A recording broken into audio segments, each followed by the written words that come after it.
میرے پیارے ناظرین، السلام علیکم ورحمۃ اللہ وبرکاتہ۔ مختصر سے وقت میں اسلامی نقطہ نظر سے بہت خوبصورت بات آپ سماعت فرمانے والے ہیں، ویڈیو کو انت تک ضرور دیکھیں۔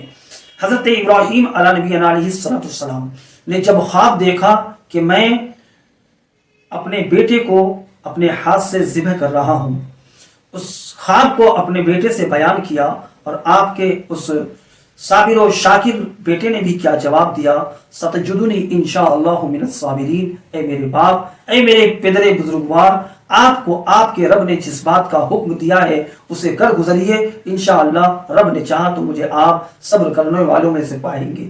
اسی خواب کی تکمیل کرنے کے لیے حضرت ابراہیم علیہ السلام جب حضرت اسماعیل علیہ السلام کو لے کر چلے اس میدان کی طرف جہاں آپ کو قربان کرنا تھا، حفیظ جالندھری نے اس کا نقشہ اپنے اشعار میں یوں کھینچا ہے: بلندی سے صدا دی آؤ اسماعیل ادھر آؤ، بلندی سے صدا دی آؤ اسماعیل ادھر آؤ، ادھر آؤ خدائے پاک کا ارشاد سن جاؤ، ادھر آؤ خدائے پاک کا ارشاد سن جاؤ۔ پدر کی سن کے یہ آواز پسر دوڑا ہوا آیا، رکا ہرگز نہ اسماعیل گو شیطان بہکایا، رکا ہرگز نہ اسماعیل گو شیطان بہکایا۔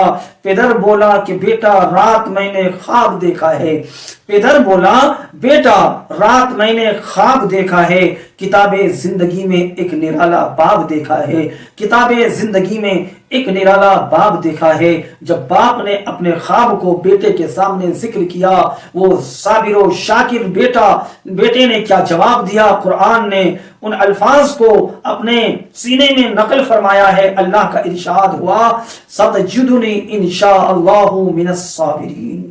اے میرے باپ، آپ کے رب نے جس بات کا حکم دیا ہے بذریعہ خواب آپ سے کر گزریے، انشاءاللہ خدا نے چاہا تو آپ ہمیں صابر و شاکر پائیں گے۔ السلام علیکم ورحمۃ اللہ وبرکاتہ۔